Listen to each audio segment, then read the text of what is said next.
Hello, everyone. Good afternoon. I'm very happy to welcome you in this session to discuss one of the most important and urgent topics under the title of 3 years after the formation of the PLC, what has changed and what needs to be done. My name is Farida Ahmed. I'm a researcher and the executive director of South 24 for News and Studies, and I will be facilitating this session. This is an issue that I think a lot of us have been thinking about. I think it's the topic of the hour.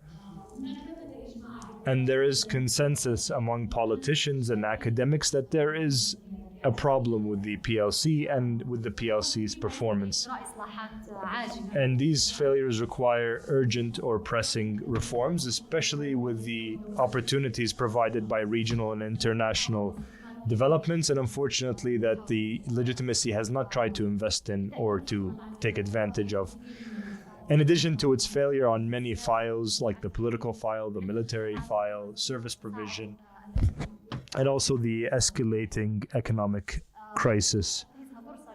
I think this is a great opportunity to commend the role of the Sana'a Center for including this very pivotal topic in its agenda, as this is a topic that most of the other topics of our discussion are affected by the outcomes of our discussion, or what is actually done on the ground when it comes to the legitimate authorities. Because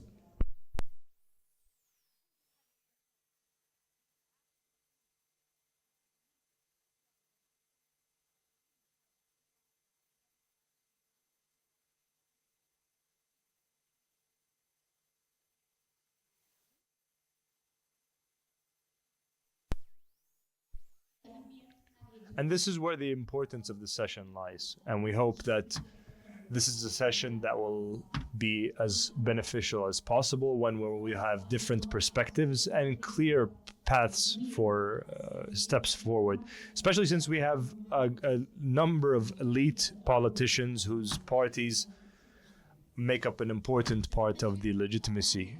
With the speakers, we will be exploring the political opportunities caused by these that are presented by these opportunities.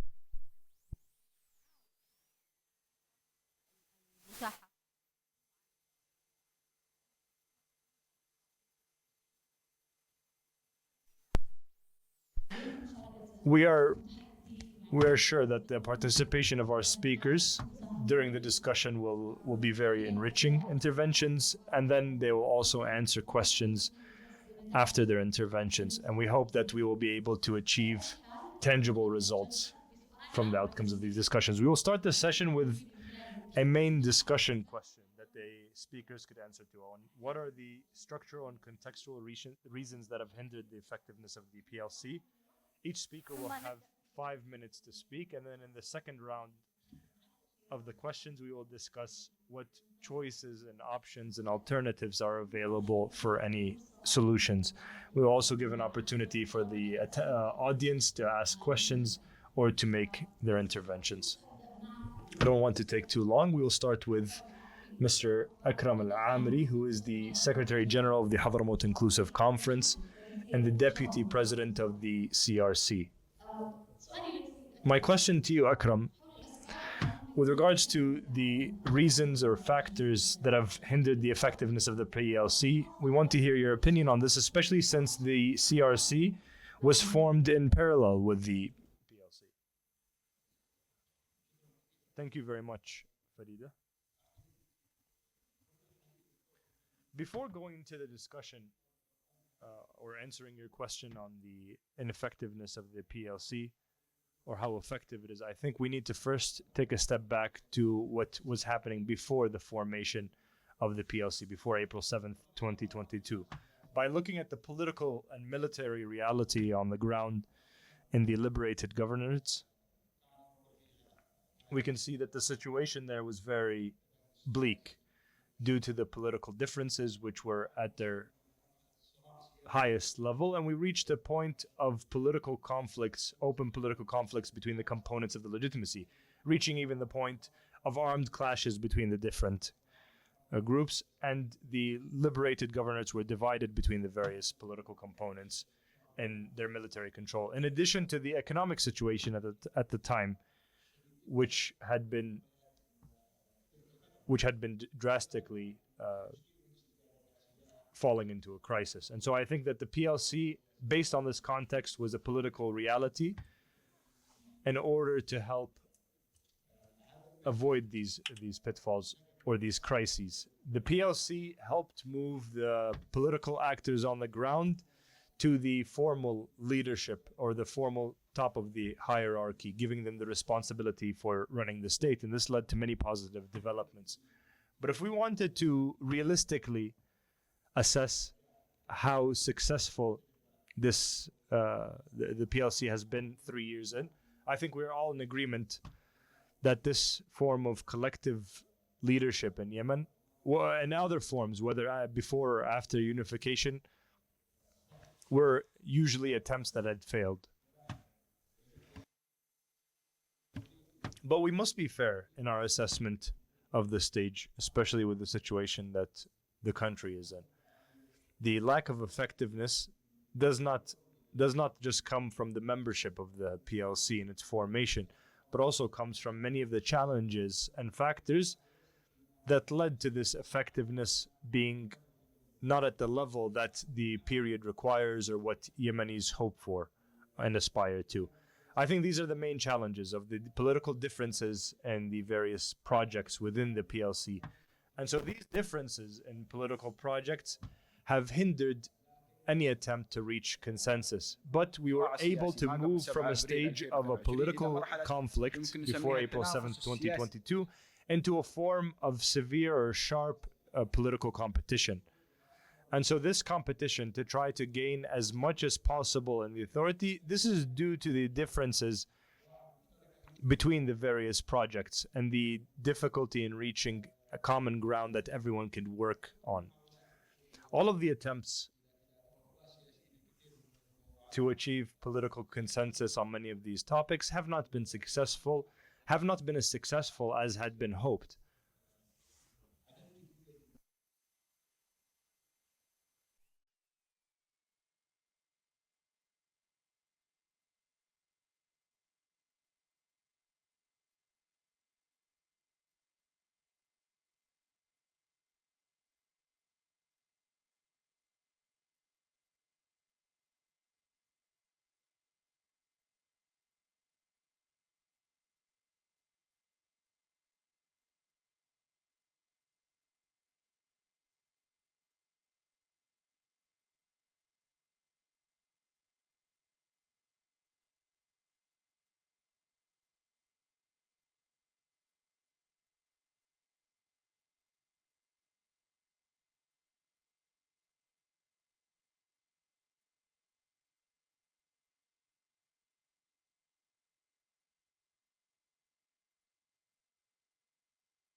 To make gains on the ground or in the authorities, and this will hinder any efforts to reach political consensus. Thank you very much, Akram.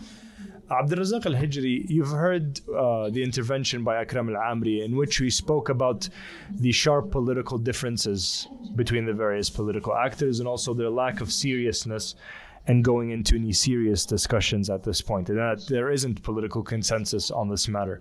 And so my question to you, Abdulrazak, and Abdulrazak Al-Hijri is the acting Secretary General of the Islah, or the Islamic Yemeni Congregation for Reform Party. And my question to you is, what are the structural and contextual factors that have hindered the PLC from playing the role that it was aspired to? Thank you very much. I would like to thank the organizers at the Sana Center, and I would like to thank all of the attendees here today. I think it's. Thank you very much. I would like to thank the organizers at the Sana Center, and I would like to thank all of the attendees here today. I think it's.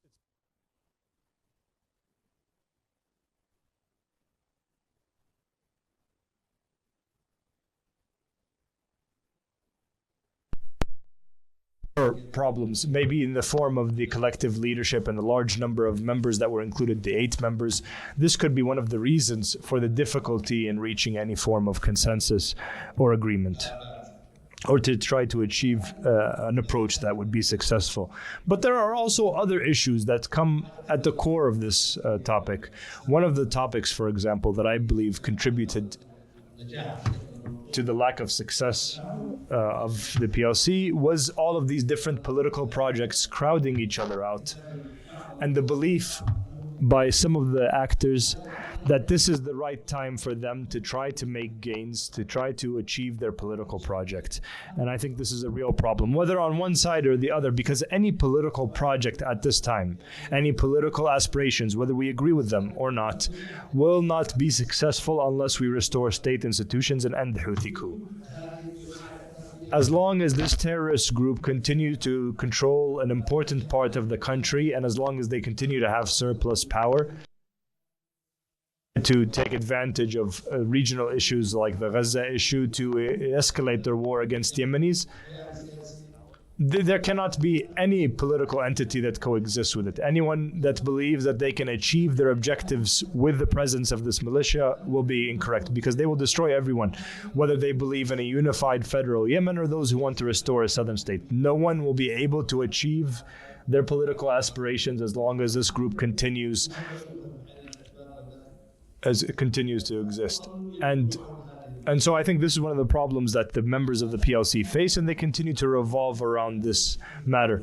A second factor is I think that Aden has not been prepared or rehabilitated so that it can truly be an interim capital where state institutions return. And so there are some external issues and also some internal factors that have led to this. I think also the fact of some of the items of the Riyadh agreement and preparing Aden militarily and with regards to security is one of the reasons for this. And also the lack of seriousness and desire among individuals and institutions to return to Aden and to work out of there, whether the PLC or the government, I think, has a bigger presence.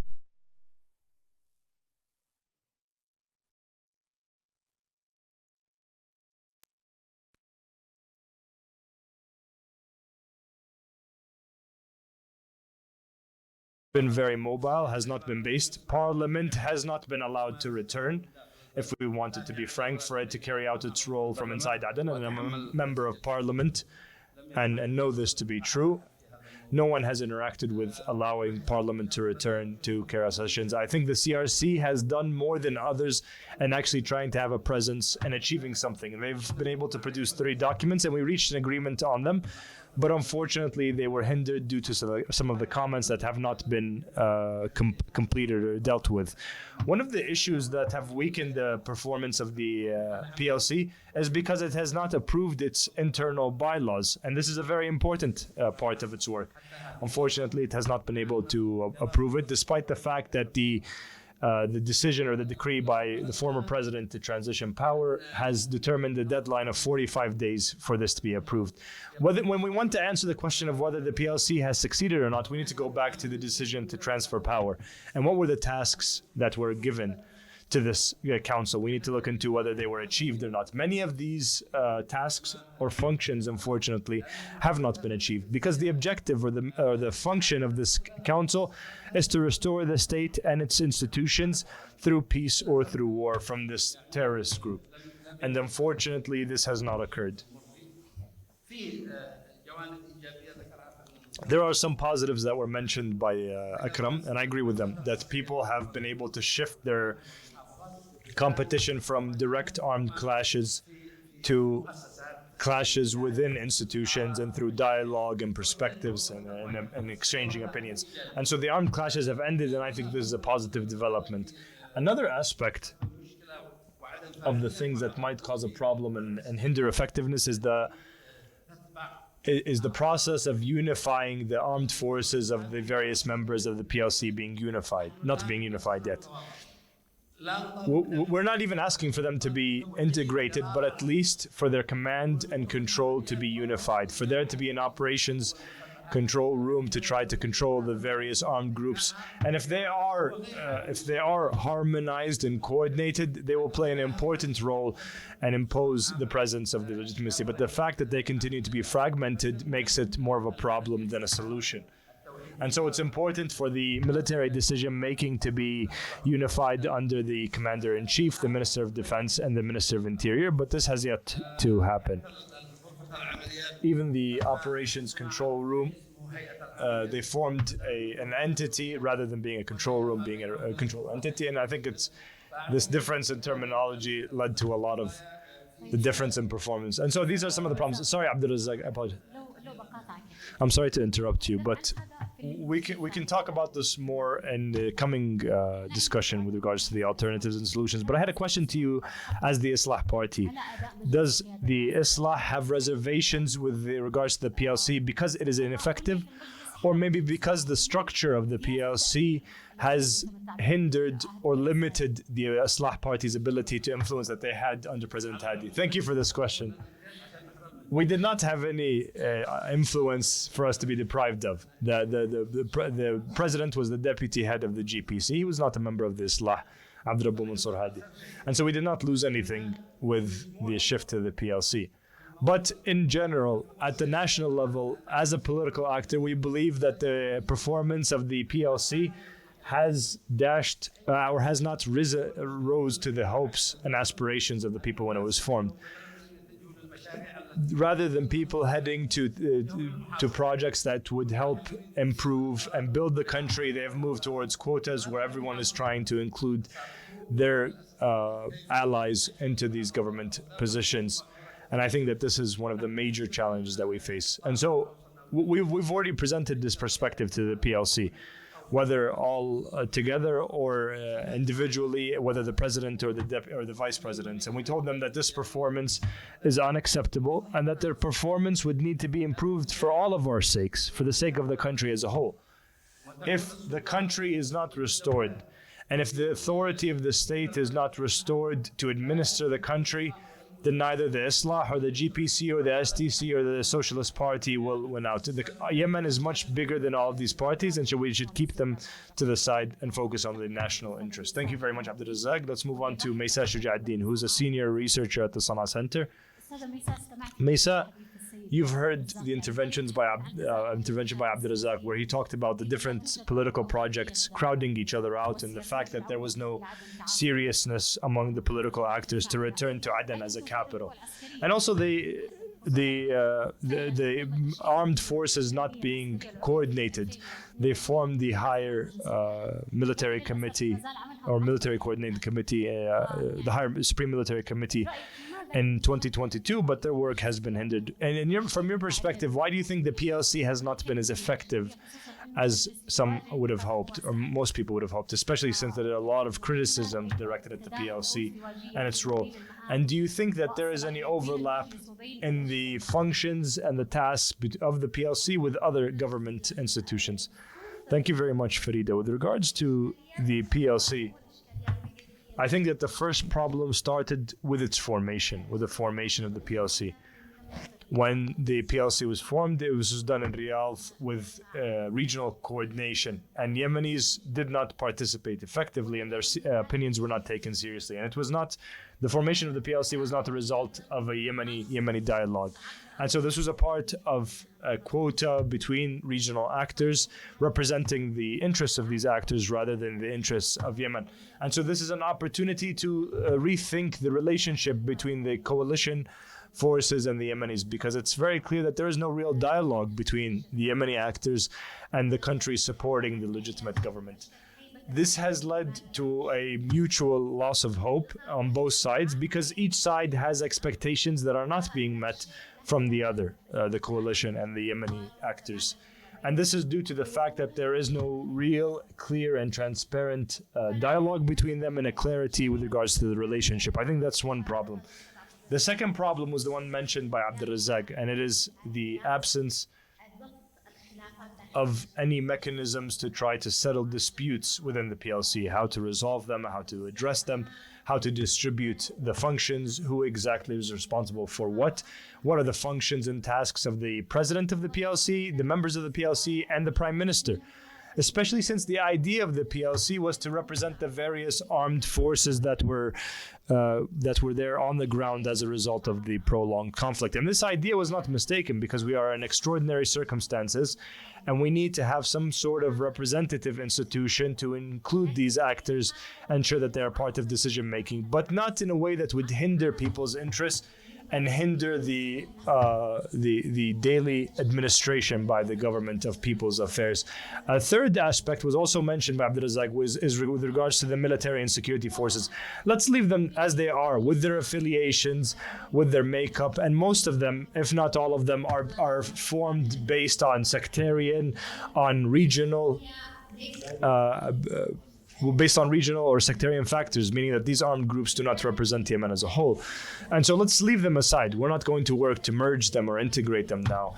And we have not reached a settlement, and so everyone wants to maintain their armed groups, believing that this will help give them leverage at the negotiating table, if that comes to be. But there would need to be some form of accountability for them. There would need to be an entity that could hold the various armed groups responsible. But it is unreasonable for an armed group to take control of the oil sector and to turn it into its own private property. It doesn't make sense that armed forces in Aden cannot allow government officials to return to Aden because they have not responded to their desires, or for them to hinder institutions because they believe these institutions are not working in their interests.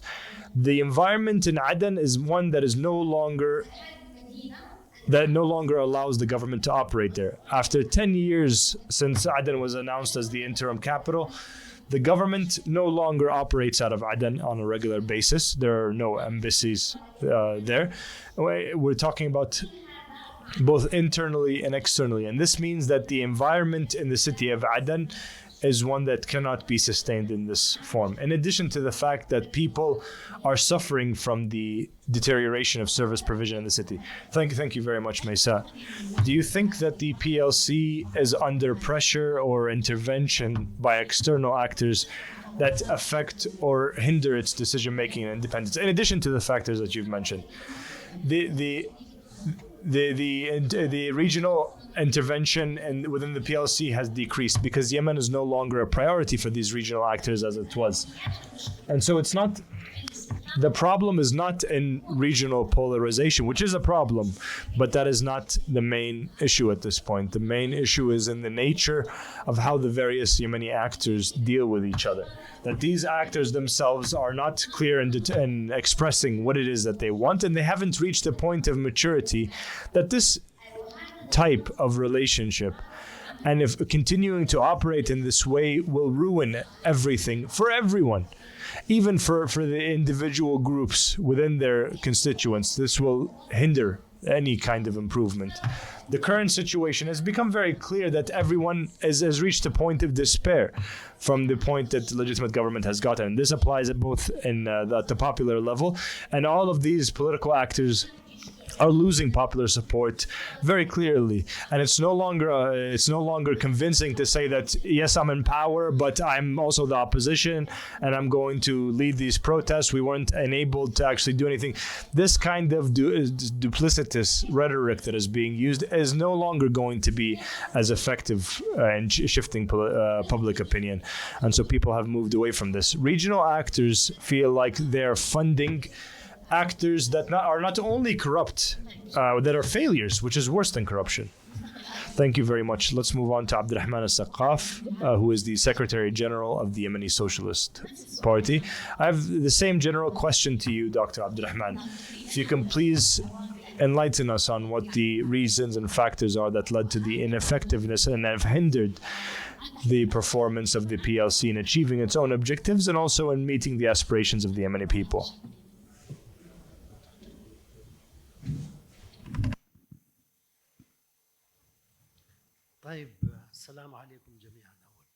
Hello, everyone. I think it would be difficult to use or to try to quickly work through these problems because what is happening has very deep-seated factors and causes. But we can say that the PLC, or the Presidential Leadership Council, when it was formed, represented a solution for many dire problems faced by the government. And the biggest issues that it was able to resolve was first that the state was almost totally collapsed, and there were non-state actors that had taken control, even liberated areas.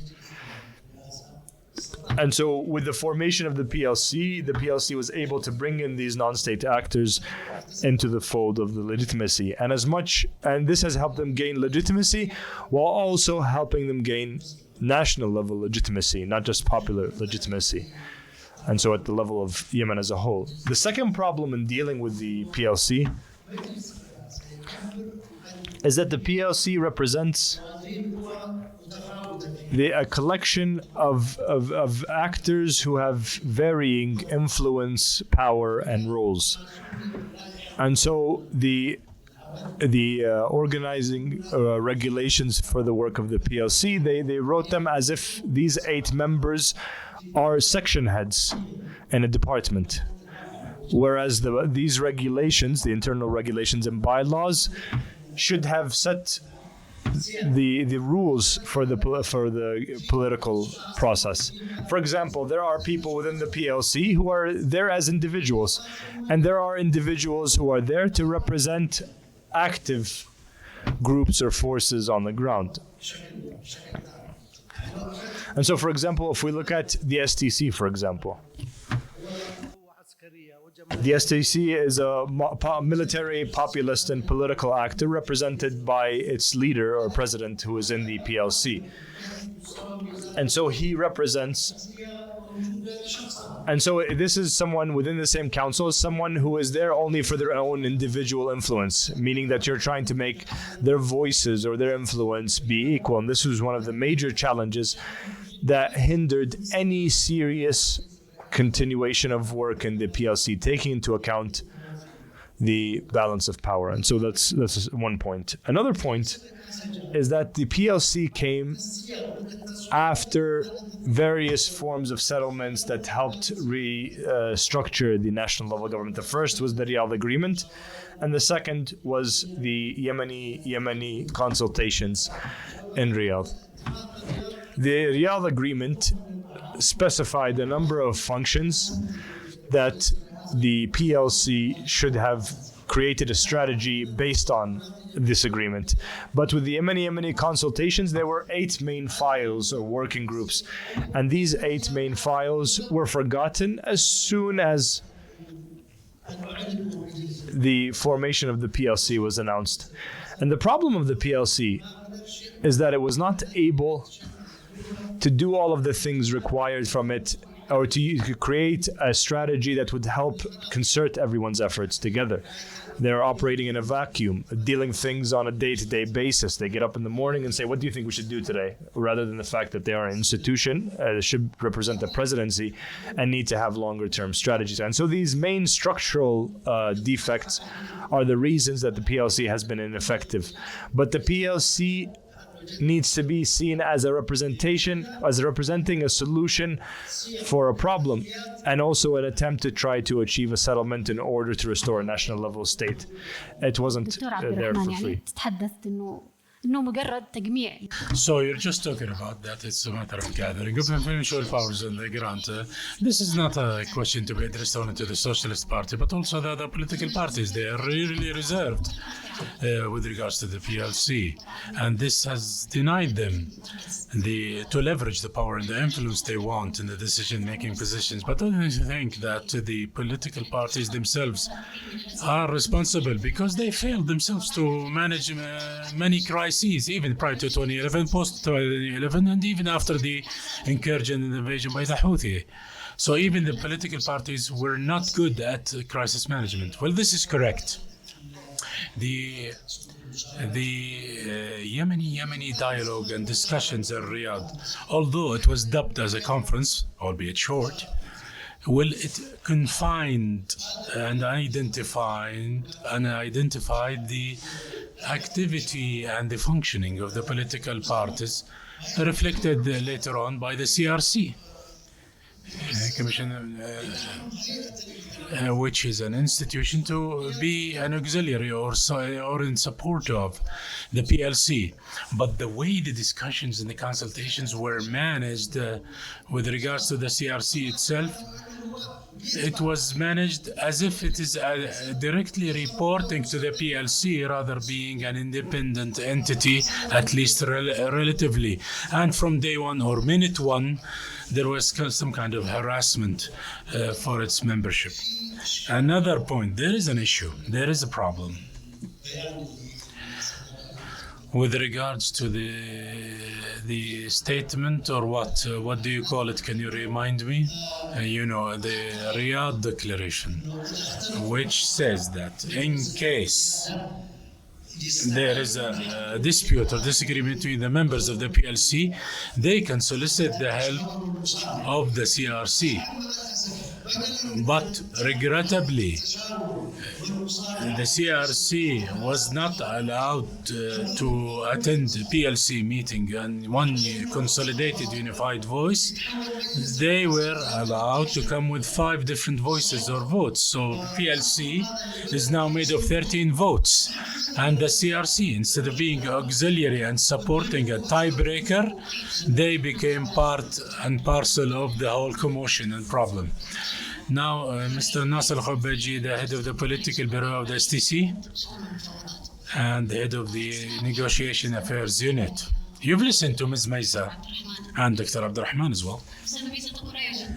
Ms. Maisa says there is no two-way traffic and dialogue and discussion and collaboration between the PLC and its members on the one hand, and between the PLC on the whole and the other bodies of government. And some say that there is no collective action strategy for the PLC. So the very same question, do you think that its performance, the PLC's performance, is ineffective? Particularly that you, the STC, you have 3, after the appointment of Bahsani and Mahram, as deputies of the president, of the head of the PLC. You have 3 seats. So what would prevent the STC of leveraging its influence rather than blaming your northern partners in the PLC and the government? Can you repeat your last questions, please? Well, what do you think, first of all, about the PLC's performance? Okay, noted. Second question. Because the STC is represented by 3 seats or members in the PLC after Al-Mahram and Al-Bahsani have been appointed as deputies for the head of the PLC, the vice president. So what would prevent, or what prevents actually the STC to leverage this influence at the PLC and government level rather than blaming your northern partners always? Okay, thank you for the question. And thank you, Sana Center. The first question about the ineffectiveness of the PLC. I don't say it's ineffective, but it's totally incapacitated and a failure. Was not able to deliver on one single thing. 3 years on, as of today, they still cannot prepare the executive regulations and the rules of procedure that would regulate its functions and its relationship with the local authorities. And this is the main reason for the issue, because now there is a conflict going on between the head of the PLC and the Prime Minister, between the President and the PLC and the Prime Minister. And this has rendered everything defunct. And at the same time, they're all fugitives. They left Aden. They don't want to come back to Aden. Even when they came back, they visited for 1 or 2 months on a cumulative basis. only the first 4 months of 2022, but afterwards there are no show, no meetings, and they were not present in the field. So I believe that this council is incapable of delivering on its functions and implementing its tasks as assigned to it. And still the PLC lacks a vision. It has no vision of how to deal with the Houthi, neither from a political or a military or even an economic point of view for that matter. Recently, they were trying to form a negotiation team to be in charge of the political file. Well, the team was formed, they made the decision, but they shelved it, and that's it. So even if we want to push the Houthis to accept peaceful solutions, we will be needing another full year to form another negotiation team. That's why we're saying we need a clear-cut vision for the PLC. Other than that, when it comes to the factors and the causes for that, because the PLC was not formed because of national domestic will, but rather a regional will. It was superimposed. Well, you are also, or your northern partners, believe that you are partly to blame as well, particularly when it comes to delivery of services. It's a shared common responsibility.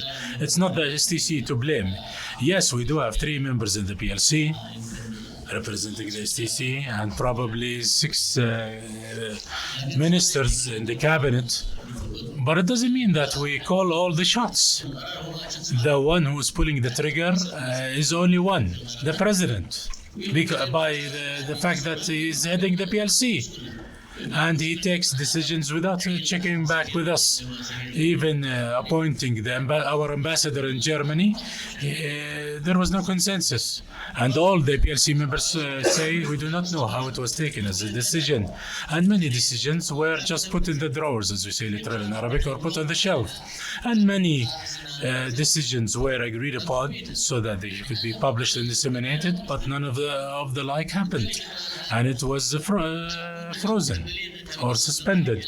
So that's why the STC, we shoulder the bigger burden or onus simply because we are present in the liberated governorates. And we will lose because our popular incubator will be the most aggrieved among all the other segments. And other entities, they want this for this to happen. So they are your partners when it comes to governance, but they don't share the losses with you if you incur any losses. If we were the one in charge, things were different, and the northern parts of the country are war zones. Maybe the only exception is in parts of Marib. So it should be a wartime government in this case, and to be given to the STC. Now, Mr. Abdullah Nauman, the Secretary General of the Popular Nasserist Union Organization. You listen to Dr. Nasser, Mr. Nauman. He says it's ineffective, but actually it is helpless and incapacitated. And most of its members have fled Aden. But it's a joint and common responsibility and not the STC's responsibility. But what are the obstacles and challenges the PLC came across that adversely impacted its performance? And do we have internal or probably external factors that rendered it ineffective? In the name of Allah, most gracious, most merciful, thank you very much. And this is a very heavy weight question. Thank you. Sana Center and all the participants.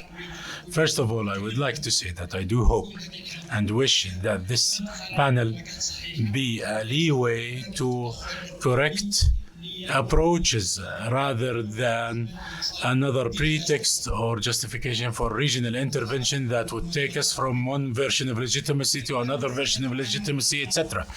Second thing, I could say even more than what Dr. Nasser has said when it comes to the failure and the dysfunction of the PLC. And it came at no surprise to us, the Nasserist Party, because we have realized that it will not be able to deliver on any of its functions. And that's why from the outset, since its inception, we refused to sign for the decision to transition the power in Riyadh then. And we even dubbed it as a coup, as the weirdest coup in history, that a president of a republic issues a decision to dismiss himself from office and then assigns the tasks to a group of people, to a commission. So I do agree with him that this solution has been forged and designed abroad. And we were not part of the solution because we were not consulted, and that's why it's quite natural that it will falter. And this is not the problem yet.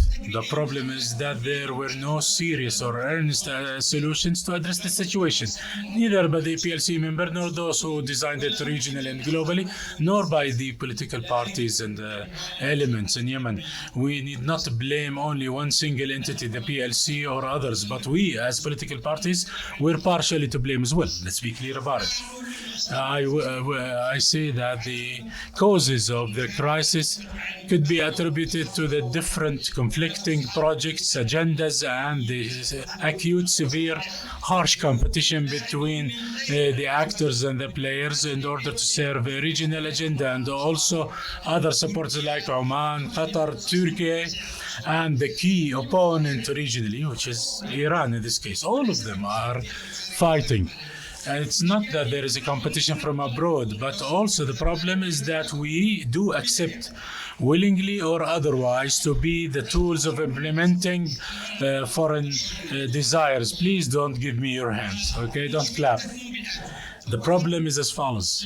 One, no accurate understanding of the content of the decision or the decree to transition power, and there is no commitment to the reference documents. Some say that there are no executive regulations or rules of procedure to regulate the function of the PLC. This is incorrect. There is something of the like, but no one observed them. The first one is the decision, the decree to transition power, and all the other issues alluded to by the President of the Republic when he decided to transition power, as he delegates the PLC with the powers and authorities ascribed to the position of the President of the Republic, including the powers to deal with, to call for the constitution, etc. And in the final declaration in Riyadh, in addition to the Riyadh agreement, of course, all of those are a package as a reference, but we still disregard them. There is no conflation when it comes or overlap of the powers.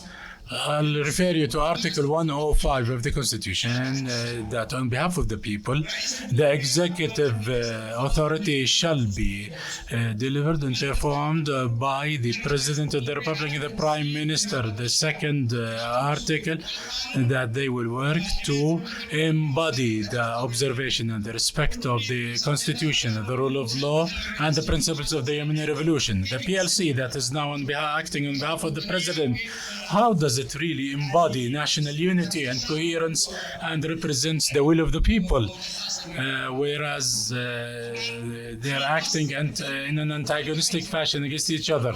Another article, that the powers of the President of the Republic are supervisory, and to supervise the political mandates and functions related to defending the Republic and those associated with the foreign policy of the state, and to perform his duties and his powers as follows, like appointing the members of the Defense Council and also appointing the senior officials of the state, but provided that this is done upon nomination by the government. The Constitution itself defines the Council of Ministers as is the government of the Republic of Yemen.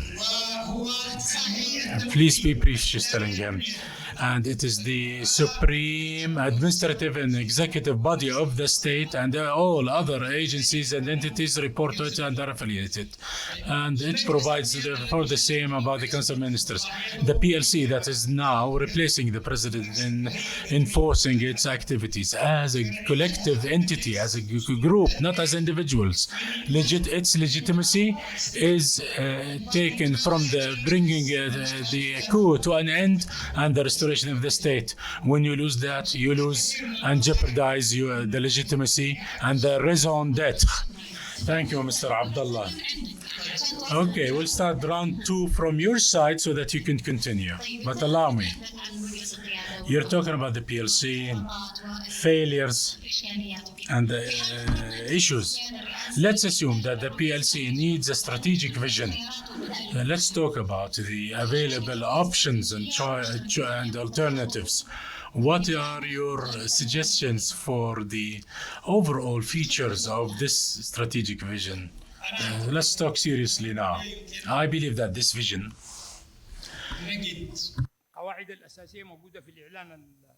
we can find the basic foundations, rules, and decree to transition power and the final declaration of the Riyadh consultations and in the Riyadh agreement. Many points are therein, and here I can a quote from our colleague in the political committee. The solution with regards to the strategic is as follows. We all have to realize, irrespective of our political projects and agendas, we work within and inside the Republic of Yemen too. The approach to the ideas of disagreements and agreements according to the reference documents and landmark and milestones that we have agreed, not something else. Our disagreement is about the future of Yemen, but only after restoring the state.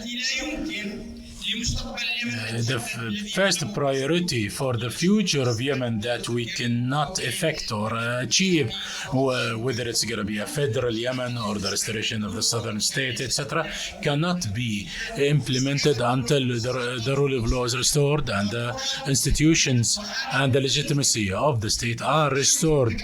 This should become a necessity, as a must, as a prerogative. Otherwise, we'll go to hell. And we're just paving the road for the Houthis to complete their attempt to completely control the country.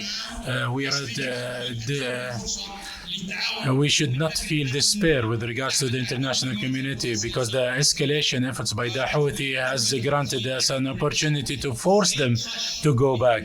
The international community will grow bored from our behavior, because we have many conflicting and competing parties. Then the international community will resort to the Houthis. And they will be literally handing over Yemen to them, just like what they have done with Afghanistan, although they fought Taliban 22 years, or what they have done in Syria to Abu Muhammad al-Jolani. We just have to wonder who is the equivalent of Abu Muhammad al-Jolani in Yemen again. Dr. Nasser again, does the STC adopt a proposal for the restructuring of the PLC? And if so, what is it? And you talked about the members fleeing Aden. Do you have justification? Do you have guarantees the STC that can offer for the secure return of the members of the PLC and the other government agencies? There is no problem if the government decides to come back, and part of it is actually in Aden, but some of them are not that active. Many cabinet members are in Aden, but they are not delivering their functions as should be. And members of the PLC, they can come back. Who's holding them back? Abdul Razzaq al-Hajri, our colleague, saying that the parliament was prevented from going into session. Who did that? No one. Don't listen to what they write on Facebook and social media. But did you talk to any key leadership figure, STC? I did not say that the STC prevented us from convening a session for the parliament. You said you had dangerous information.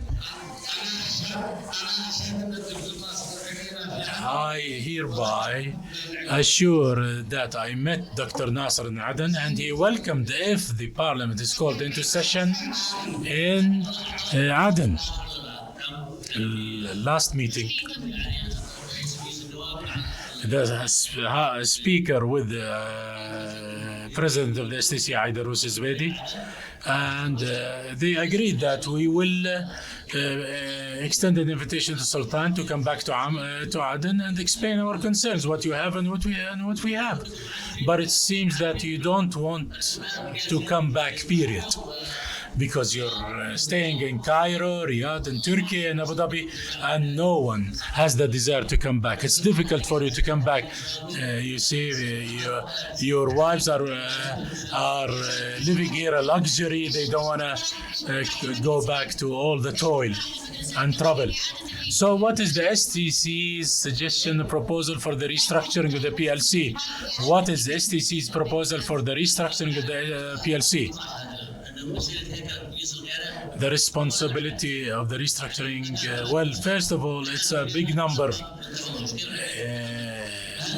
Two failed to agree. Now we have 8. So you're talking about a miniature one. There should be a president, consensus-based, and one to represent the South, another to represent the North, and one who represents the South is in charge of the Southern issues, and vice versa for the North. The brethren in the North, they should not be allowed to intervene in how we appoint the members from Lahj and Abyan and vice versa. The South should not get involved or engaged with how Taiz or Rema are appointed. Let's focus our efforts on resisting the Houthi and the wartime efforts and the deliberated areas. Let's focus on development efforts. Thank you, Dr. Nasser. Dr. Abdurrahman, the strategic vision that you propose or see for the potential solutions or available alternatives to reform the PLC. This issue needs further assessment and appraisal.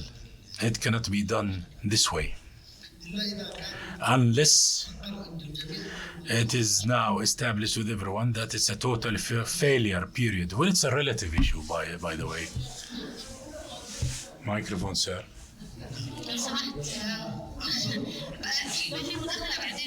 Could you hold on in your intervention later? The issue needs a meeting to assess and assay this topic in a scientific, scholarly, objective manner rather than whims and desires of X, Y, and Z. The restructuring or expansion or shrinking of the PLC are issues that should be part and parcel of the type of the tasks assigned or needed to find a way out of this crisis. But the problem is that you're focusing on the form and forgot the content. Because the form has to preserve the content of the solution itself and the form of the solution itself. Ms. Maiza, you were among the first who suggested forming a PLC. So yes, I have now secured my seat in hell. Well, what suggestions do you have to institutionalize this group of members? And how, because we're hearing something about an organizing committee. The idea is that we want to find a solution to the representation of the armed actors then by having them represented at the PLC and to have powers restricted to the finding a solution and the ceasefire, but managing the provision of services to people what had to be left to the government, but now it seems that there is an overlap of functions, whether they are committing to the references and the reference documents and agreements, etc., or not. Now the STC and the security forces, some saying that they're hindering and obstructing the function of the government, and the STC, it seems that they will idiosyncratically want to be in charge of the responsibility of the southern governorates. But this needs to be further discussed by different stakeholders. First of all, the issue of the multiplicity and the mushrooming of the security forces, particularly in Yemen, and how to control them.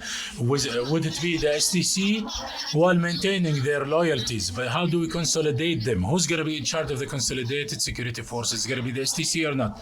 Should they report directly to STC or another entity? And also the management of the various southern governors, because STC to date does not have any influence or power in Mahara. Some areas of Hadramout still very limited to a certain extent. So with regards to managing issue services with the governorate or the capital itself has to be quite sensitive.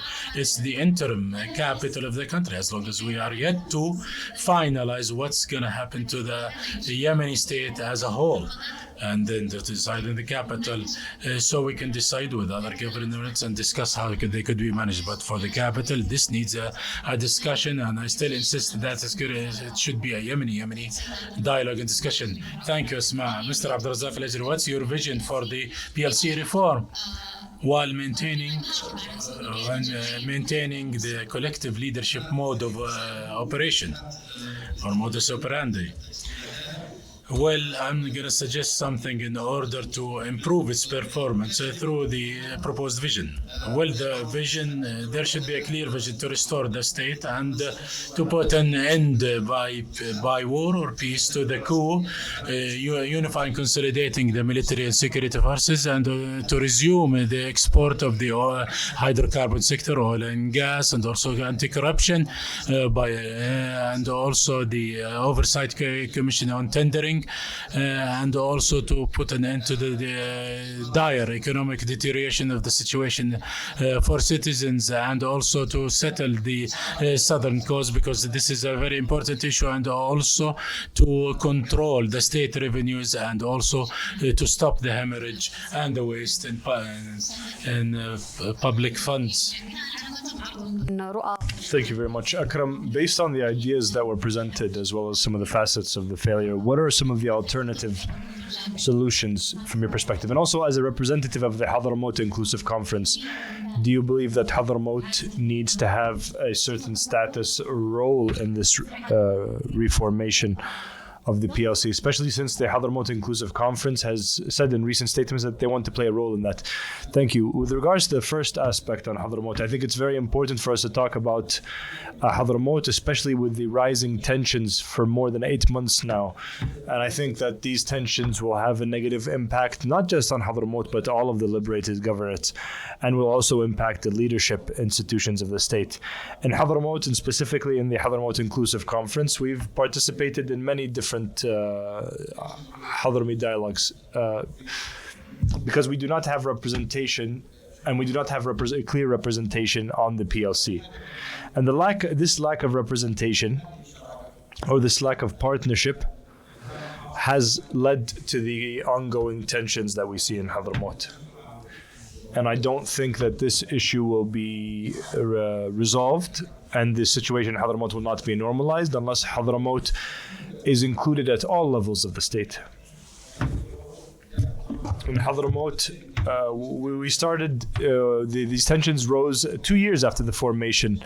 I think we had, the people of Hadramout have shown a high level of wisdom and patience, and waited for there to be some form of partnership. Even if we are not represented at the higher levels, we wanted to be represented in broader partnership, but unfortunately even that we couldn't find, and then I don't think we have the time, and this is not the place for us to go through all of these details. But with regards to the PLC and how to deal with it, as the CRC, what is your perspective? What is your role? I think that there's a major aspect, and that we should not govern based on our desires. It should be governed based on what the reality demands, and also the broader, greater interests. The formation of the PLC came on the foundation of broad consensus and broad participation. We need to try to maintain that.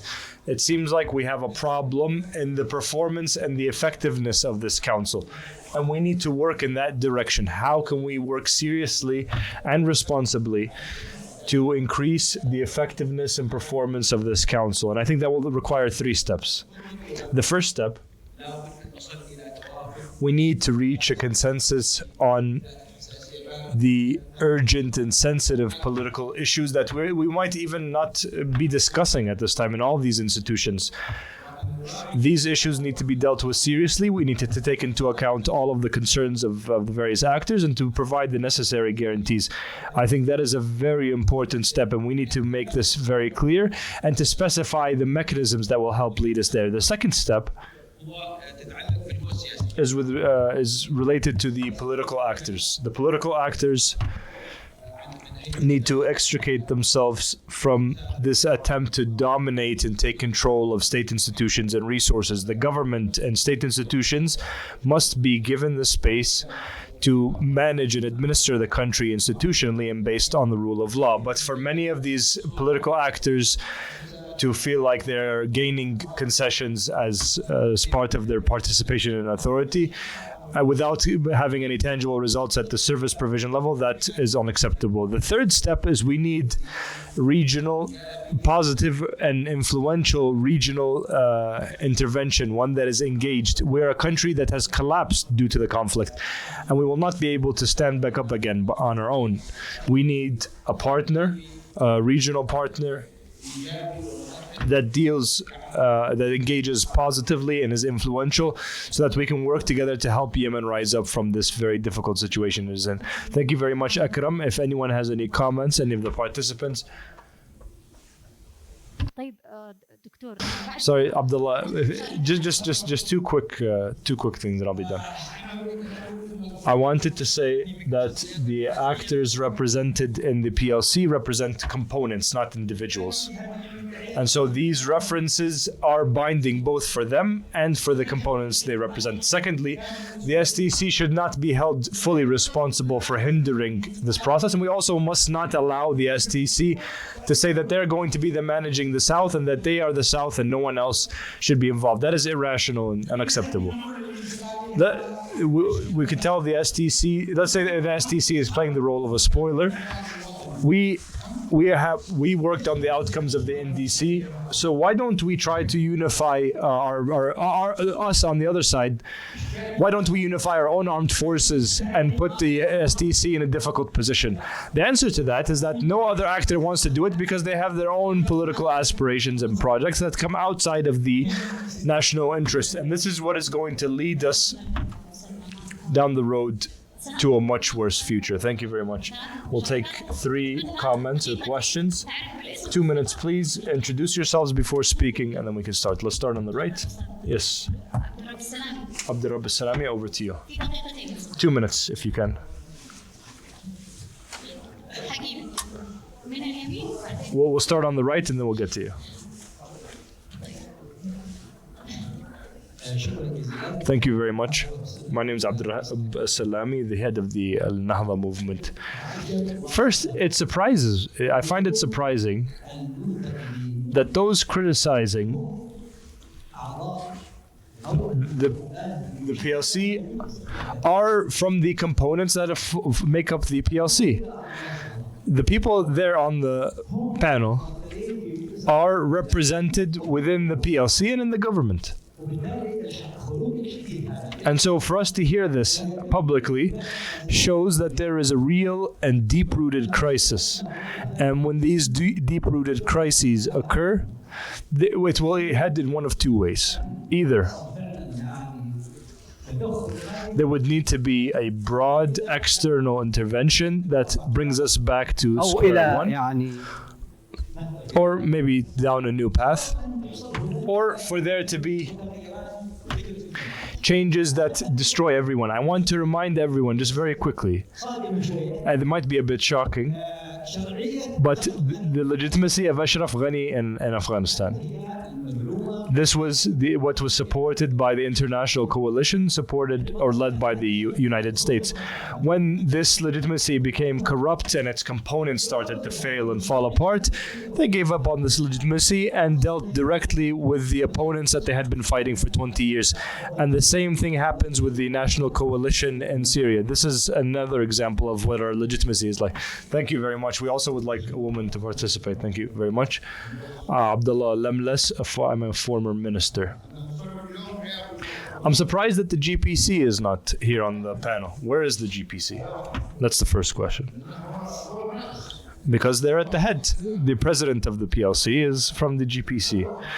My second comment is one of the challenges that the PLC faces is that the first Riyadh agreement was between the legitimacy and the STC on the formation of the government. And the government was formed with being made up of these political components that participated in the agreement. The Riyadh consultations, however, led to the formation of the PLC. And there was no new cabinet that was appointed based on the formation of the PLC. And so this led to a growing gap between the government, which had been formed based on the previous Riyadh agreement, and the PLC, which was formed by the Riyadh consultations. Thank you, thank you. Sorry, one more issue. With regards to the solution, just very quickly, if you'll allow me. The solution can only be based on three things. There would need to be a president from the east, and a deputy from the south, and a deputy from the north, and we move on. Thank you very much. Sosan Rafai, and then Jamila. Jamila, did you have anything to say? Okay. Sosan, over to you. And maybe in the second round we can come back to you. We know that the description presented by the speakers on the panel, or recommendations cannot be implemented quickly, especially since the decision does not lie in the hands of Yemenis, but primarily with regional actors. With regards to the current formation of the PLC and the cabinet changes or the governmental changes, how can we try to rescue anything that can be rescued if a new government is formed? What could occur in this new government formation that will help improve the humanitarian situation in the country, especially in the south, with the continuation of the current format or makeup of the PLC? Thank you very much. Mahmoud? 1 minute, please. 1 minute, please, Mahmoud. If you could keep your intervention down to that. Thank you. My name is Mahmoud Qayyah from the Friedrich Ebert Foundation in Yemen. I think if this quota system continues within the government, within the PLC, and not having qualified individuals who can actually carry out the functions of the state, there will not be any reform, not in the PLC or the government. This quota system needs to end for the PLC to be effective and for the government to be effective as well. Thank you. Thank you all very much. Unfortunately, we're at the end of our time, but we just wanted a final round of comments by our panelists, whether in response to the audience's comments or just some final remarks. Over to you. I agree with what Mahmoud Qayyah just said, and I believe that the solutions that are implemented are in violation of the Constitution and are outside of the reference. For example, the Prime Minister has been marginalized. Do we have a government now? This constitutionally, with all due respect to Ahmed Awad bin Mubarak, but this government is considered to have been removed from their posts. We need to learn from these experiences. We need to reach an agreement on who would form a government as a PLC, and it needs to be made up of a technocratic government from outside of these actors. Thank you very much, Abdullah. Nasser Al-Khubaji. I would like to respond. I like his solution that we have a president from the east and then a deputy or vice president from the north and one from the south. I agree with that proposal. Abdurrahman Saqaf, over to you. Okay, over to you, Misa. I'll take my time and Abdurrahman Saqaf's time as well. I think that the quota issue is something that we hear about a lot. I think that Yemenis need to move past this quota system, at least at the level of the government. If there is a representative entity, that would be the highest level, like the PLC would be representative when it comes, for example, to negotiations, but their functions and authorities must be limited. The issue of the security forces and the administrative situation and this is something that needs to be discussed transparently between the various actors in a way that is transparent and clear to everyone for where that would lead. And finally, the civil service. The civil service can function. The PLC and the government has lost a lot with the appointments based on nepotism. And this is something that everyone has been involved in. And this has also created this kind of patronage networks or dealing with authority as a form of a spoil that you would get without bearing any sort of responsibility.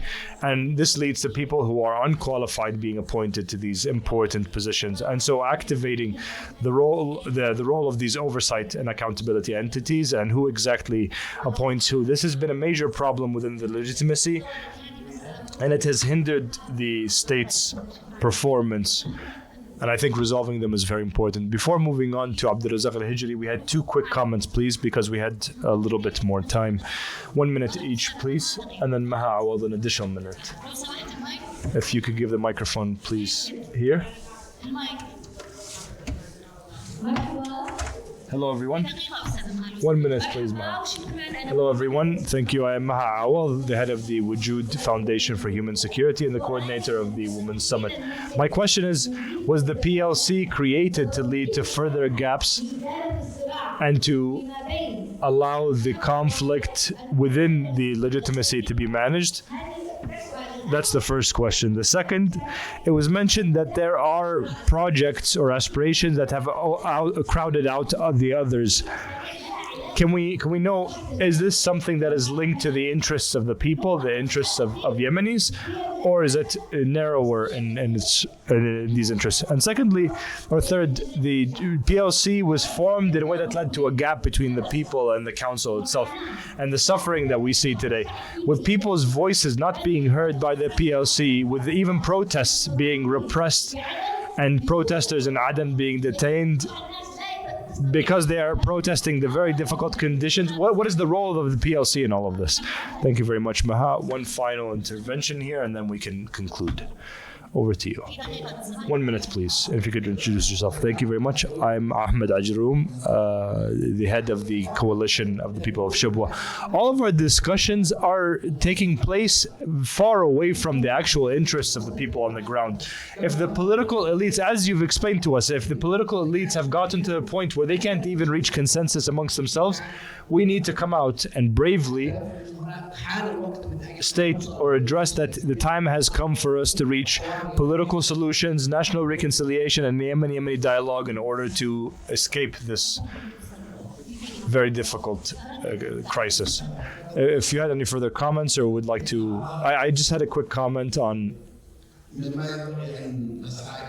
with regards to what we all need to work towards and pressure for in the PLC. The first is the PLC not interfering within with the functions of the government, except within the authorities given to the presidency by the constitution. Because otherwise, members of the PLC are all issuing their directives and decrees, and even the president of the PLC himself. And the legitimacy must also develop from what the developments that have occurred after Operation Al-Aqsa flood, which had led to the collapse of the Iranian axis in the region. Thank you very much, Akram. I think that if we want to think about this realistically or practically, we need to think about how we can improve the performance of the PLC. The first point, and I think the key point for anything that will come afterwards, is how to reach a consensus or an agreement on political aspirations and projects, and to try to overcome these political differences. Otherwise, service provision, living conditions, and economic issues will be used as a part of the competition or the conflict between the various political actors. Having a vision that is consensus, whether we go back to a state of war or are in a state of peace, for the PLC and for the legitimacy more broadly, I think that is the entry point for that. Thank you all very much. In conclusion of this session, I would like to express my thanks and appreciation to all of our esteemed panelists for the ideas and perspectives that they've presented. Those that have contributed to deepening our understanding and discussions of this very vital topic. And I would like to thank the audience for being here as well. I apologize for those who weren't able to participate, but you can speak directly to the panelists if you find them outside, and also discuss the topic further in other sessions. We still have 2 days of the YIF, and we hope that this session has helped shine a light on the factors leading to this ineffectiveness as well as the proposed solutions. Thank you all very much.